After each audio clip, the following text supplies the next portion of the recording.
ഇപ്പോൾ എല്ലാ രീതിയിലും ആശയപരമായിട്ട് ഇപ്പോൾ ക്രിയേറ്റീവായിട്ടുള്ള ഒരാളിന് ഭയങ്കരമായ കുഴപ്പമുള്ള സമയമാണ്. കാരണം എന്ന് പറഞ്ഞാൽ ഒന്നും പറയാൻ പറ്റില്ല. അതിന് സെൻസർ ബോർഡിനെ ഉപയോഗിക്കുക, സെൻസർ റൂൾസ് കൊണ്ടുവരിക, പിന്നെ ഈ ഇതുപോലത്തെ ഈ ത്രെഡ്സ് വരിക. അപ്പം ഇതിനൊരു റെസിസ്റ്റൻസ് വേണം. പക്ഷേ ആ റെസിസ്റ്റൻസ് ഭയങ്കര ഡിവൈഡഡ് ആണ്.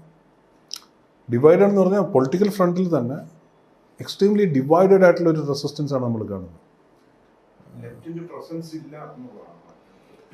ലെഫ്റ്റ് ഇല്ല ഇപ്പോൾ മെയിൻ സ്ട്രീമിൽ ലെഫ്റ്റ് ഇല്ല എന്നുള്ളതാണ് ഇന്ത്യ ഇപ്പം മോൺ ചെയ്യുന്ന സത്യം. മെയിൻ സ്ട്രീമിൽ ഒരു ആൻറ്റി റൈറ്റ് എന്ന് തോന്നിക്കുന്ന ഒരു പ്രസൻസ് ഉണ്ട്. പക്ഷെ അതെല്ലാം ഒരു സെക്ടേറിയൻ പ്രസൻസസ് ആണ്. അതിൽ ലെഫ്റ്റ് എന്ന് പറയുന്ന സാധനം ആബ്സെൻ്റ് ആണ്. ഇന്ത്യയിൽ നിൽക്കുന്ന മെയിൻ സ്ട്രീം ലെഫ്റ്റ് എന്ന് പറഞ്ഞാൽ CPM, CPI പോലുള്ള സംഘടന ഇവരാണ് ഇന്ത്യയിലെ ഫാസിസത്തിനെതിരായിട്ട് അല്ലെങ്കിൽ BJPക്കെതിരായിട്ട്. ഇല്ല, അവർ ഇതിനകത്ത് റൈറ്റ് വിങ് ടെൻഡൻസീസ് കാണിക്കുന്ന മെയിൻ സ്ട്രീം ലെഫ്റ്റ് ഇന്ത്യയിലുള്ളൂ. അവരുടെ ഏരിയയിൽ അവർ റൈറ്റ് വിങ് ടെൻഡൻസീസ് കാണിക്കുന്നവരാണ്. നമ്മൾ എന്തുകൊണ്ടാണ് റൈറ്റ് വിങ്ങിനെതിരെ സംസാരിക്കുന്നത്? അവർ റൈറ്റ് വിങ് ടെൻഡൻസീസ് കാണിക്കുന്നുണ്ടാണ്. These tendencies are affecting us. ഇപ്പോൾ ഇവിടെയാണെങ്കിലും റൈറ്റ് വിങ് ടെൻഡൻസീസ് ഉണ്ട്. ഈ സോ കോൾഡ് മെയിൻ സ്ട്രീം ലെഫ്റ്റിൽ റൈറ്റ് വിങ് ടെൻഡൻസീസ് വരുമ്പോൾ റൈറ്റ് വിങ് ആയി മാറും. എല്ലാം ഉണ്ട്. ഇപ്പോൾ പേഴ്സണാലിറ്റി കൾട്ട് റൈറ്റ് വിങ്ങിൻ്റെ ഒരു ട്രൈറ്റാണ്. റൈറ്റ് വിങ്ങിനെ ഐഡൻറ്റിഫൈ ചെയ്യാൻ പറ്റുന്ന ട്രൈറ്റ് തന്നെയാണ് പേഴ്സണാലിറ്റി കൾട്ടുള്ള സ്ഥലം എന്ന് പറയുന്നത്. അത് ലെഫ്റ്റ് വിങ്ങിലുണ്ട്. ഇപ്പോൾ പിന്നെ ഒരു നിയോ റിലിജനെ പോലെയാണ് പാർട്ടി എന്താണ് ഈ മെയിൻ സ്ട്രീം ലെഫ്റ്റ് ബിഹേവ് ചെയ്യുന്ന. അപ്പോൾ ഒരു ഡെമോക്രസി എന്ന് പറയുമ്പോൾ അതിന് രണ്ട് കാഡർ പാർട്ടീസാണ് സെൻട്രലിലും സ്റ്റേറ്റിലും ഭരിക്കുന്നത്. ഇപ്പോൾ കാഡർ പാർട്ടീസ് ഭരിക്കുമ്പോൾ then you don't know what is going to happen. Central ഭരിക്കുന്ന ഒരു പാർട്ടിയുമായിട്ട് ഒരു റീജിയണൽ പാർട്ടി എന്ന് പറയുന്ന തരത്തിൽ CPM അവരെയും CPM-നെയും BJP-യും ഒരേപോലെ ത്രാസിൽ വെച്ച് നമുക്ക് തുലനം ചെയ്യാൻ കഴിയുമോ? ഇല്ല, ഞാൻ പറയുന്നത് റൈറ്റ് വിങ് എന്ന് പറയുന്നത് ഇത്രേ പറയുന്നുള്ളൂ. ആ തുലനം ചെയ്യലല്ല, അത് അവരാണ് ചെയ്യേണ്ടത്. ഇപ്പം ഞാനൊരു ക്രിയേറ്റീവ് പേഴ്സണാണ്. എനിക്ക് പറയുന്നതിനൊരു പരിധിയുണ്ട്. ആ പരിധിയിൽ നിന്നുകൊണ്ട് ഞാൻ പറയുന്നത് as a creative person and as A citizen of this country, as A citizen of this democracy, I think പിന്നെ റൈറ്റ് വിങ് ടെൻഡൻസീസ് കാണിക്കുന്നവരാണ് ഇന്ത്യയിൽ ഇപ്പോൾ മുഴുവൻ പാർട്ടീസും. അതുകൊണ്ട് ഇൻക്ലൂഡിങ് വോട്ടെവർ. അപ്പോൾ അങ്ങനത്തെ ഒരു സിറ്റുവേഷനിൽ നമുക്ക് എന്ത് ചെയ്യാൻ പറ്റും എന്ന് ആലോചിച്ചാൽ we have to take sides in a very negative way എന്നുള്ളതായിരിക്കും അതിന് സൊല്യൂഷൻ എന്ന് പറയുമ്പോൾ അത് അൺഫോർച്ചുനേറ്റ് ആണ്.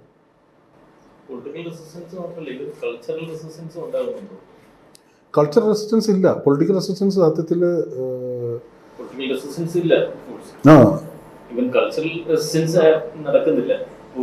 ഇപ്പോഴാണെങ്കിലും നിർമ്മാല്യം മാതിരി ഒരു സിനിമയൊക്കെ നമുക്ക് ഇമാജിൻ ചെയ്യാം. അല്ല, നിർമ്മാല്യം അന്നും 73 റിലീസ് ചെയ്യുമ്പോഴും ഈ കൺസേൺസ് ഉണ്ടായിരുന്നു. ഞാൻ ഈയിടെ ഒരു ആർട്ടിക്കിളിൽ വായിച്ചു.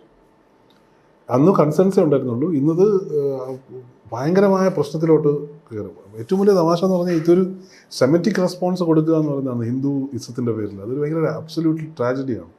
ബിക്കോസ് ഇത്രയും എംബ്രേസിംഗ് ആയിട്ടുള്ള ഒരു ബേസിക് ടെനറ്റ്, ഞാൻ പറയുന്ന ബാക്കി പുരാണങ്ങളോ അതൊന്നും അല്ല, ഇപ്പോൾ ഉപനിഷത്തിൻ്റെ ഒരു ബേസിക് ടെനറ്റ് എടുത്ത് നോക്കുകയാണെങ്കിൽ ഇത്രയും എംബ്രേസിംഗ് ആയിട്ടുള്ളൊരു സാധനത്തിൻ്റെ പേരിൽ ഇത്രയും സെമറ്റിക് റെസ്പോൺസ് വരുന്നത് എങ്ങനെയാണെന്നുള്ളത് ഭയങ്കര absolutely tragic.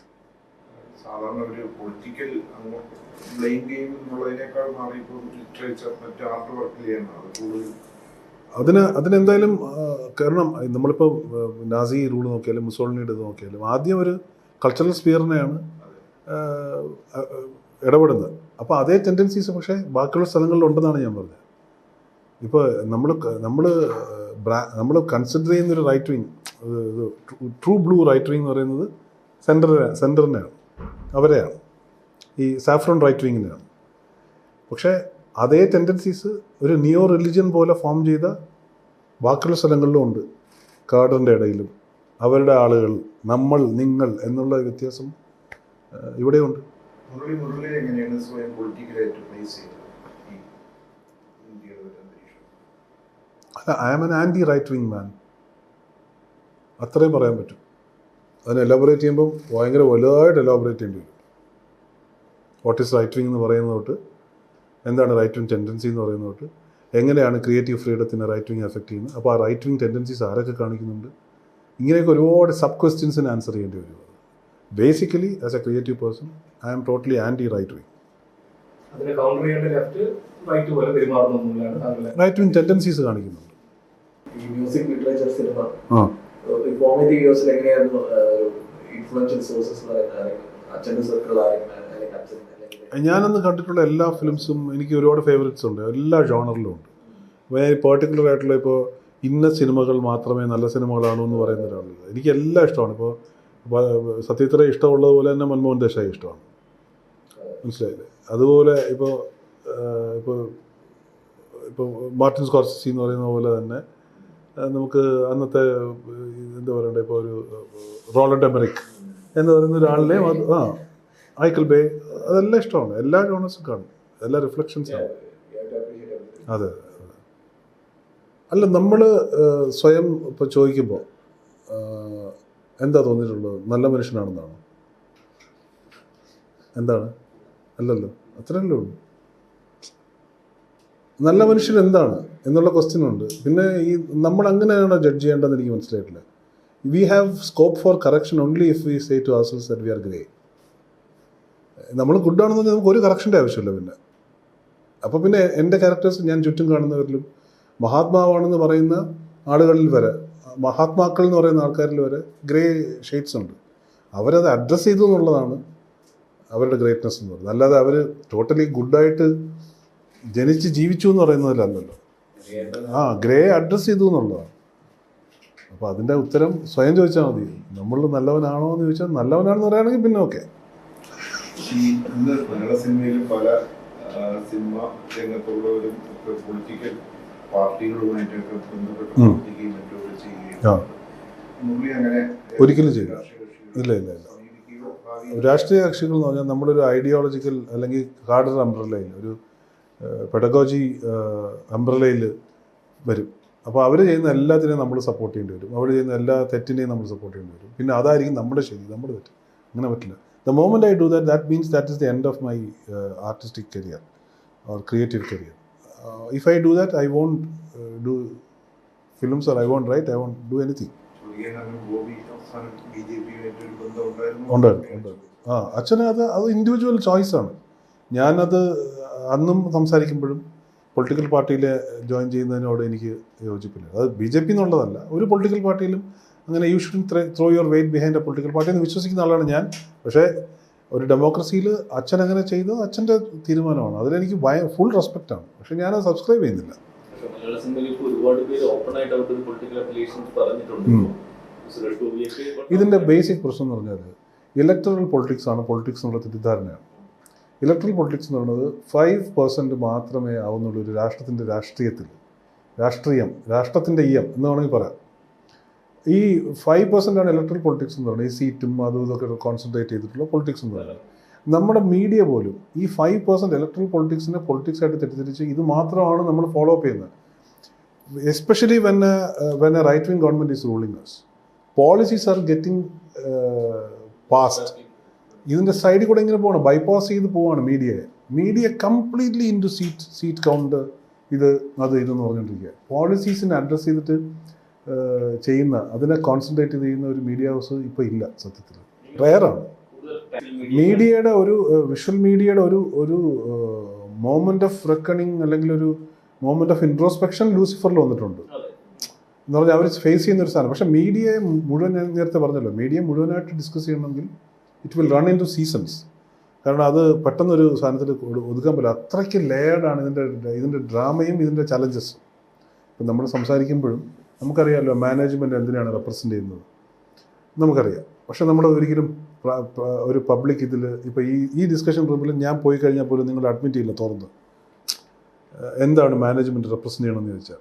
U will all know within your cells what they are representing and what you are suppose to not hurt if not endorse. അതറിയാം. നമുക്ക് എന്തിനെ ഹർട്ട് ചെയ്യാൻ പാടില്ല എന്ന് നമുക്ക് നന്നായിട്ട് അറിയാം. അപ്പം നമ്മൾ റൈറ്റിങ്ങിനെ കുറിച്ചും ഒക്കെ സംസാരിക്കുമ്പോഴും നമുക്കറിയാം ഇത് നമ്മൾ റൺ ചെയ്യുന്നത് ആരാണ്. എല്ലാ ഹൗസസിനും ഉണ്ട് ഇത്. അതെ. എൻ്റെ വർക്ക്സിൽ ഞാൻ റെസിസ്റ്റ് ചെയ്തിട്ടുണ്ട് എല്ലാ സ്ഥലങ്ങളിലും. വർക്ക്സിലൂടെ മാത്രമേ പറ്റൂ. അല്ലാതെ നമ്മളൊരു ഫേസ്ബുക്ക് പോസ്റ്റ് ഇടുക എന്ന് വയ്ക്കുക, അത് എഗെയിൻ ഈ പറഞ്ഞ പോലെ ഒരു സ്പർദ്ധ കളമാക്കും കമൻറ്റ് സെഷൻ എന്ന് പറയുന്നത്. കമൻറ്റ് സെക്ഷൻ നമ്മൾ പിന്നെ അത് ക്യൂറേറ്റ് ചെയ്യേണ്ടി വരും. അത് അബ്യൂസീവാണ്. ഇപ്പം സോഷ്യൽ മീഡിയ ഏതൊക്കെ ഏരിയാസിനാണ് ജഡ്ജ് ചെയ്യുന്നത് ആലോചിച്ച് നോക്കിയാൽ. സോഷ്യൽ മീഡിയയുടെ ഒപ്പീനിയൻ എന്ന് പറഞ്ഞാൽ സോഷ്യൽ മീഡിയ മോബ് ഒപ്പീനിയൻ ഭയങ്കര. പണ്ട് ഒപ്പീനിയൻ ലീഡേഴ്സായിരുന്നു, ഇപ്പോൾ ഒപ്പീനിയൻ മോബാണുള്ളത്. സോഷ്യൽ മീഡിയയിൽ ഇവർ ഓരോ കാര്യത്തിനെയും കുറിച്ചും ഇങ്ങനെ അബ്യൂസീവായിട്ടും എക്സ്ട്രീംലി വയലൻ്റ് ആയിട്ട് റിയാക്ട് ചെയ്തിട്ട് ഇവർ എത്രയൊക്കെ ജുഡീഷ്യറിയെ വരെ ചില ജഡ്ജ്മെൻറ്റ്സിനെ വരെ സോഷ്യൽ മീഡിയ പേടിയുണ്ട് അവർക്ക്. ഇതെന്തായിരിക്കും നാളെ ഇതൊരു ഭയങ്കര അബ്യൂസീവായിട്ടുള്ളൊരു സാധനം എനിക്കെതിരെ വരുമോ എന്ന് എല്ലാ സ്ഥലങ്ങളിലും പേടിയോടുകൂടിയാണ് നിൽക്കുന്നത് ഇപ്പോൾ. അപ്പോൾ അങ്ങനെ ഒരു സംഭവം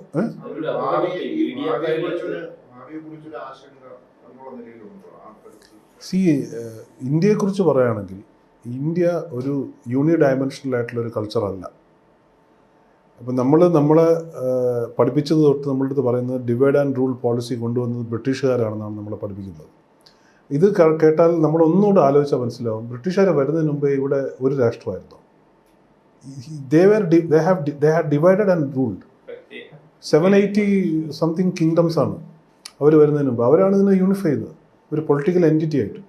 അപ്പോൾ ഇതിനകത്ത് നമ്മളൊരു കൾച്ചറൽ ഒരു യൂണി ഡയമെൻഷണൽ കൾച്ചറോ ഒരു യൂണിഫൈഡ് കൾച്ചറോ ഇന്ത്യക്ക് പറയാൻ പറ്റില്ല. അപ്പോൾ ഇങ്ങനെ ഒരു കൾച്ചറൽ ഫാബ്രിക്കിലുള്ളൊരു രാജ്യത്തിന് ഒരു സാധനത്തിൻ്റെ പേരിൽ യൂണിഫൈ ചെയ്യാൻ നോക്കുന്നത് വലിയ സ്പ്ലിറ്റ്സ് ഉണ്ടാക്കാൻ സാധ്യതയുണ്ട്. ഈ നമ്മുടെ ഈ കോൺഷ്യസ് ഫോൾട്ട് ലൈൻസിൽ, സോഷ്യൽ ഫോൾട്ട് ലൈൻസിൽ ഓൾറെഡി അത് തെളിയുന്നുണ്ട്. എല്ലായിടത്തും അത് തെളിഞ്ഞു വരുന്നുണ്ട്. അപ്പോൾ അങ്ങനെ ഒരു ഒറ്റ സാധനത്തിൻ്റെ ഒരു ഐഡൻറ്റിറ്റി, യൂണിഫോം ഐഡൻറ്റിറ്റി എന്ന് പറയുന്ന സാധനം കൊടുക്കാൻ നോക്കിയാൽ ഇന്ത്യയെ പോലൊരു നേഷൻ ഒരു സിവിൽ അൺട്രസ്റ്റിലോട്ട്, I won't use the word civil war for എന്താണ് പോസിറ്റിവിറ്റി റീസൺസ്, ബട്ട് അതിൻ്റെ ചാൻസസ് ഉണ്ട്. ഇങ്ങനെ നമ്മളിങ്ങനെ ഒരു സാധനം ഇങ്ങനെ പറഞ്ഞുകൊണ്ടിരുന്നു. ഇപ്പോൾ ഹിന്ദിയുടെ കഴിയുന്ന സമയങ്ങളിലെല്ലാം ഹിന്ദി വേണം എന്ന് പറയുക. അപ്പോൾ അത് ഒരുപാട് സ്ഥലങ്ങളിൽ അതിനെ ഇഞ്ചുറി ചെയ്യാനുള്ള സാധ്യതകളുണ്ട്. അപ്പോൾ ദർ ഇസ് എ പോസിബിലിറ്റി ഇന്ത്യയുടെ ഫ്യൂച്ചറിന്. ഇപ്പോൾ യൂറോപ്പിൽ ഒരു മതമാണുള്ളത്, ക്രിസ്ത്യാനിറ്റി എന്ന് പറയും. പക്ഷേ ഈ ക്രിസ്ത്യാനിറ്റി എന്ന് പറഞ്ഞിട്ട് യൂറോപ്പിന് ഒരു നേഷനായിട്ട് കണക്കാക്കാൻ പറ്റില്ല. അവിടുത്തെ റീജിയണൽ ഐഡൻറ്റിറ്റീസ് ഉണ്ട്. ഇപ്പോൾ ഗ്രീക്ക് ഐഡൻറ്റിറ്റി എന്ന് പറയുന്നത്, ജർമ്മൻ പ്രഷ്യൻ ഐഡൻറ്റിറ്റി എന്ന് പറയുന്നത്, ഫ്രഞ്ച് ഐഡൻറ്റിറ്റി എന്ന് പറയുന്നത്, അതൊക്കെ ഭയങ്കര ബേസിക് ട്രൈബൽ ഐഡൻറ്റിറ്റീസ് എന്ന് വന്നിട്ടുള്ളതാണ്. അതുപോലെ തന്നെയാണ് ഇന്ത്യയും. USSR അഗെയിൻ അത് റിലിജിയൻ പോലെ. ഇപ്പോൾ യൂറോപ്പ് ഞാൻ പറഞ്ഞതിന് കാരണം, ഞാനിപ്പോൾ ഒരു മതം വെച്ചിട്ട് യൂണിഫൈ ചെയ്യാൻ നോക്കുകയാണെങ്കിൽ, ഇപ്പോൾ ഹിന്ദു എന്ന് പറയുന്ന ഒരു വേർഡ് ഉപയോഗിച്ച് ഇതിനെ യൂണിഫൈ ചെയ്യാൻ നോക്കുകയാണെങ്കിൽ India can be equated with Europe. കാരണം അത് ഒരു Christianity everywhere, it is there everywhere.